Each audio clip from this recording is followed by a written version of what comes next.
Monarchiam Tenemus. We hold to the monarchy of God, Jesus Christ. Purtcher Caleb's Monarchiam Tenemus.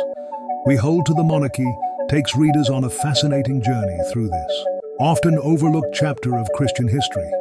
The book isn't just a dry recounting of facts, it's a heartfelt exploration of a theology that fought to preserve the purity of God's oneness in the face of growing philosophical and theological complexity. Caleb's book dives into the intellectual and spiritual battles waged by Monarchians as they defended their faith. These early Christians weren't just theologians, they were spiritual warriors, fighting to preserve what they saw as the heart of Christianity. Their struggle wasn't just against competing doctrines, but against the very forces that sought to complicate the simplicity of the gospel.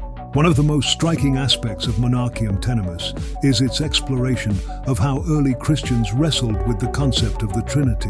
While the Trinitarian doctrine would later become a cornerstone of Christian orthodoxy, Caleb shows that it wasn't universally accepted in the early church. Many believers clung to the Monarchian view, seeing it as a more faithful interpretation of Scripture. Caleb's careful research draws on historical texts, early Christian writings, and insights from respected scholars to paint a vivid picture of this theological landscape. He challenges readers to rethink their assumptions about early Christianity and to appreciate the diversity of thought that existed before the establishment of orthodoxy.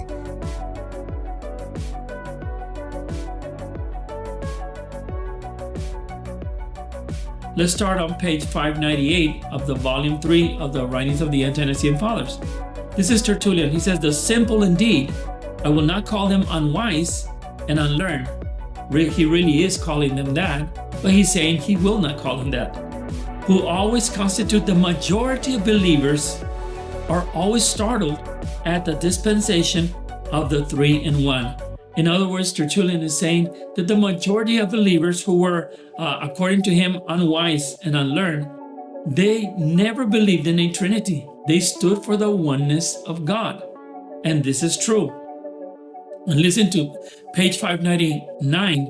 The Monarchians against Tertullian were saying that Tertullian said this: "They are constantly throwing out against us that we are preachers of two gods and three gods, while they take to themselves preeminently the credit of being worshipers of one God."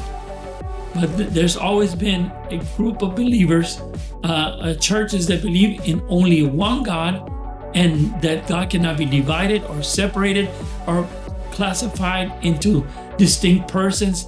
No, the true church started in the first century, and it continues to teach that God is one and that Jesus Christ, the Son of God, is God manifest in the flesh.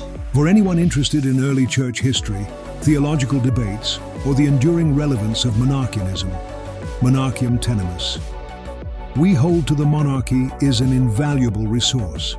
It's a thought-provoking and enlightening journey that bridges the gap between ancient faith and modern spirituality.